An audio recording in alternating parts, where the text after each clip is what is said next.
When it was determined that we should sail for Italy, they delivered Paul and certain other prisoners to a centurion named Julius of the Augustan band. Embarking in a ship of Adramyttium, which was about to sail to places on the coast of Asia, we put to sea, Aristarchus, a Macedonian of Thessalonica, being with us. The next day we touched at Sidon. Julius treated Paul kindly and gave him permission to go to his friends and refresh himself. Putting to sea from there, we sailed under the lee of Cyprus, because the winds were contrary. When we had sailed across the sea, which is off Cilicia and Pamphylia, we came to Myra, the city of Lycia.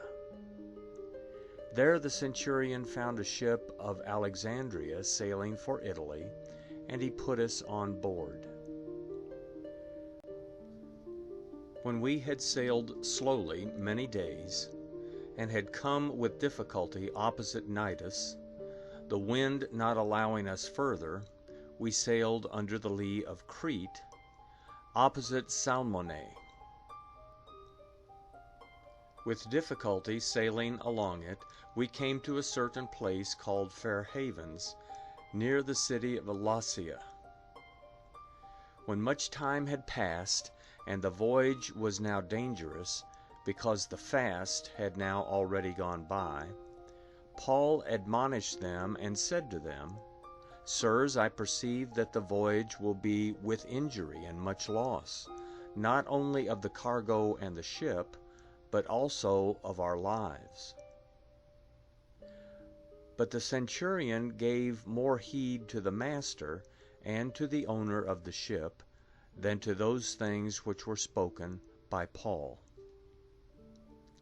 Because the haven was not suitable to winter in, the majority advised going to sea from there, if by any means they could reach Phoenix and winter there, which is a port of Crete, looking southwest and northwest. When the south wind blew softly, supposing that they had obtained their purpose, they weighed anchor and sailed along Crete close to shore. But before long, a stormy wind beat down from shore, which is called Euroclydon. When the ship was caught and couldn't face the wind, we gave way to it and were driven along. Running under the lee of a small island called Clauda, we were able, with difficulty, to secure the boat. After they had hoisted it up, they used cables to help reinforce the ship. Fearing that they would run aground on the Syrtis sandbars, they lowered the sea anchor and so were driven along. As we labored exceedingly with the storm, the next day they began to throw things overboard. On the third day they threw out the ship's tackle with their own hands. When neither sun nor stars shone on us for many days, and no small storm pressed on us, all hope that we would be saved was now taken away. When they had been long without food, Paul stood up in the middle of them and said, Sirs, you should have listened to me, and not have set sail from Crete, and have gotten this injury and loss. Now I exhort you to cheer up, for there will be no loss of life among you, but only of the ship. For there stood by me this night an angel belonging to the God whose I am, and whom I serve, saying, Don't be afraid, Paul. You must stand before Caesar. Behold, God has granted you all those who sail with you. Therefore, sirs, cheer up, For I believe God that it will be just as it has been spoken to me. But we must run aground on a certain island.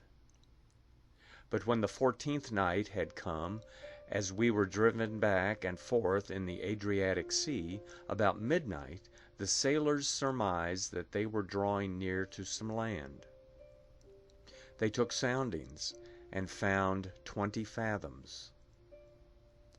After a little while, they took soundings again, and found 15 fathoms.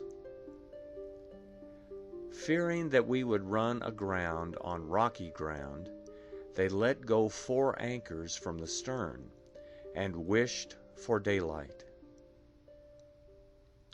As the sailors were trying to flee out of the ship, and had lowered the boat into the sea, pretending that they would lay out anchors from the bow, Paul said to the centurion and to the soldiers, "Unless these stay in the ship, you can't be saved." Then the soldiers cut away the ropes of the boat and let it fall off.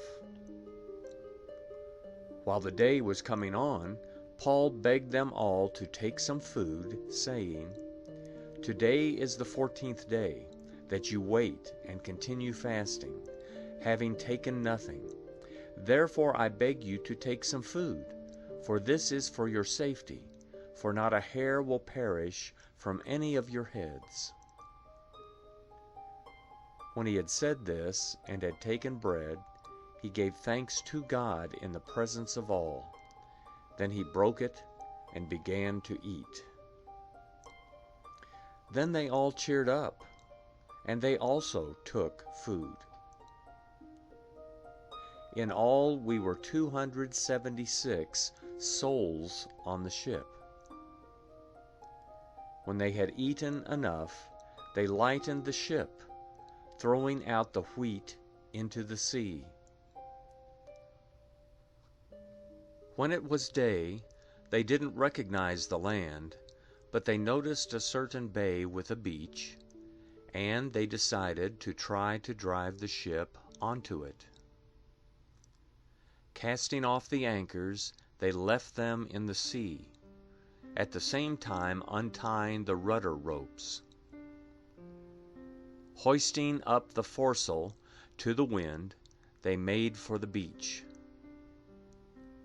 But coming to a place where 2 seas met, they ran the vessel aground. The bow struck and remained immovable, but the stern began to break up by the violence of the waves. The soldiers' counsel was to kill the prisoners, so that none of them would swim out and escape. But the centurion, desiring to save Paul, stopped them from their purpose, and commanded that those who could swim should throw themselves overboard first to go toward the land, and the rest should follow, some on planks, and some on other things from the ship. So they all escaped safely to the land.